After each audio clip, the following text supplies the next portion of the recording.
at the cemetery gate.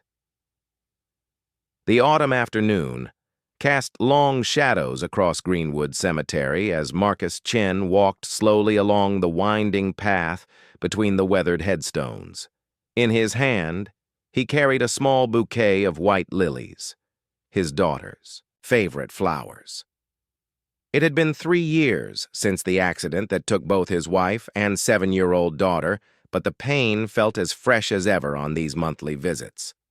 Marcus had built an empire with Chen Technologies, transforming a small software company into a multinational corporation. But success felt hollow when there was no one waiting at home to share it with. His colleagues saw him as the driven CEO who never took vacations, who worked through holidays, who seemed to live and breathe business. They didn't know that work had become his refuge from the overwhelming silence of his empty house. As he approached the familiar marble headstone that marked his family's resting place, Marcus noticed he wasn't alone in this quiet section of the cemetery. A small figure sat cross-legged on the grass near a simple granite marker about 20 feet away. It was a little girl, perhaps 6 years old, with dark hair pulled back in a messy ponytail. She wore a faded pink dress that had seen better days, and her small shoulders shook with quiet sobs. Marcus paused, unsure whether to intrude on what was clearly a private moment of grief. But something about the child's solitary sadness reminded him of his own lonely visits to this place, and he found himself walking closer. As he approached, he could see that the little girl was talking softly to the headstone, her voice barely audible in the still air. Fresh dandelions were scattered around the grave marker, the kind of flowers a child might pick from a vacant lot, offered with love despite their humble nature. "I got a good grade on my spelling test today, Mama," the little girl was saying, her voice thick with tears. "Mrs. Johnson said I was one of the smartest kids in class. I wish you could see it." Marcus's heart clenched at the raw pain in her young voice. He cleared his throat gently, not wanting to startle her. The little girl looked up, her brown eyes wide with surprise and embarrassment. Tears streaked her cheeks, and she quickly wiped them away with the back of her hand. "I'm sorry," she said, quietly. "I didn't know anyone else was here. I can move." "Don't move on my account," Marcus said softly, settling his own flowers on his family's grave. "I come here to talk to someone, too." The little girl studied his face carefully, as if trying to determine whether he was safe to trust. After a moment, she seemed to make a decision. "I'm Emma," she said simply. "Emma Rodriguez." "I'm Marcus. It's nice to meet you, Emma." They sat in comfortable silence for a few minutes, each absorbed in their own memories. Marcus found something oddly comforting about sharing this space with someone who understood the weight of loss, even if she was just a child. "Is that your mama?" Marcus asked gently, nodding toward the headstone Emma sat beside. Emma nodded, fresh tears welling in her eyes. "She died 6 months ago. The doctor said her heart just stopped working." She paused, looking down at her hands. "I don't really understand it. Hearts are supposed to keep beating forever, aren't they?" The simple, heartbreaking logic of a child's understanding of death made Marcus's own eyes blur with tears.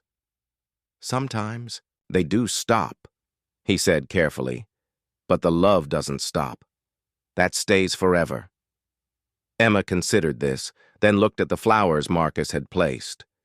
"Who do you come to see?" "My wife and daughter," Marcus replied, his voice catching slightly. "They died in a car accident 3 years ago." Emma's face crumpled with sympathy that seemed far too mature for her young age. "I'm sorry," she whispered. "That must make you very sad." "It does," Marcus admitted. "Very sad." They sat together as the afternoon light began to fade, two people separated by decades but united in their understanding of loss.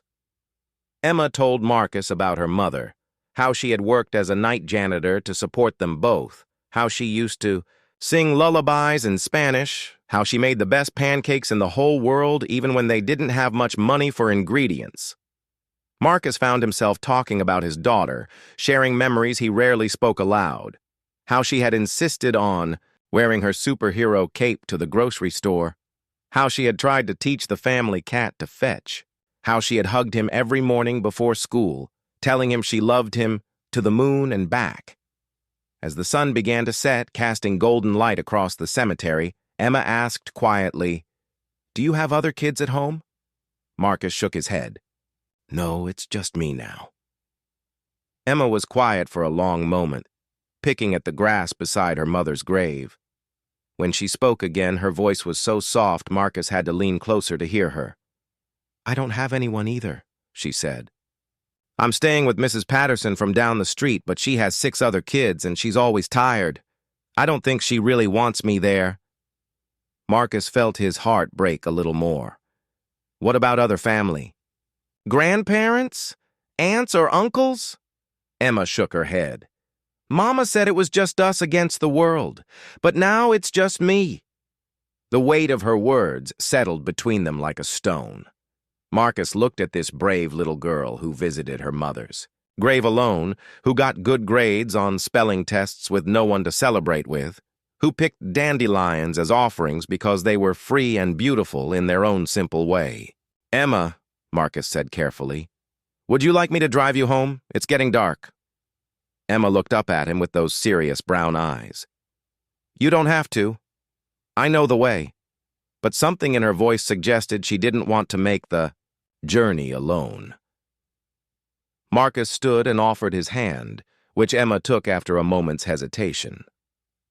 As they walked toward the cemetery gate, Emma stopped suddenly and looked up at Marcus with an expression of desperate hope mixed with fear. "Mr. Marcus," she said, her voice trembling, "I don't have a papa. Can you be my daddy forever?" The words hit Marcus like a physical blow. He knelt down to Emma's level, seeing his own longing for family reflected in her eyes. Here was a child who needed a father, asking a man who had lost his daughter and desperately missed being needed. "Emma," he said gently, his voice thick with emotion, "that's a very big question.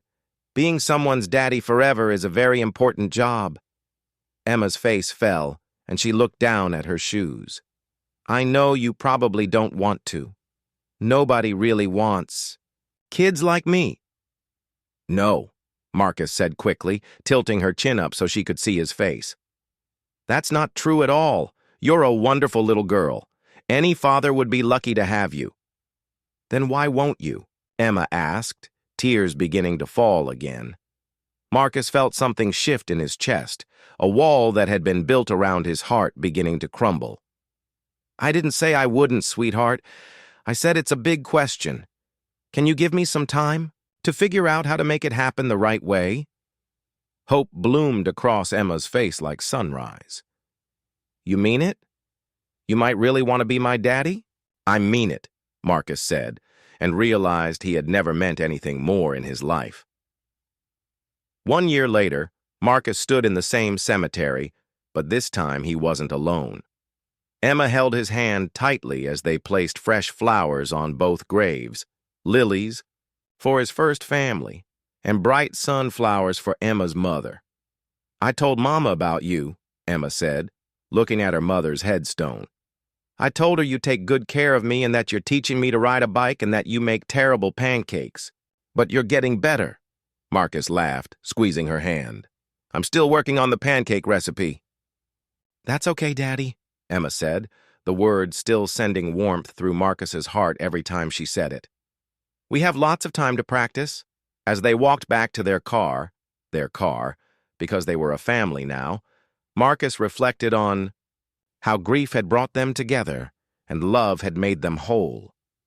He had thought his story of being a father was over, but Emma had shown him that some stories get beautiful second chapters, written by the very people who need them most.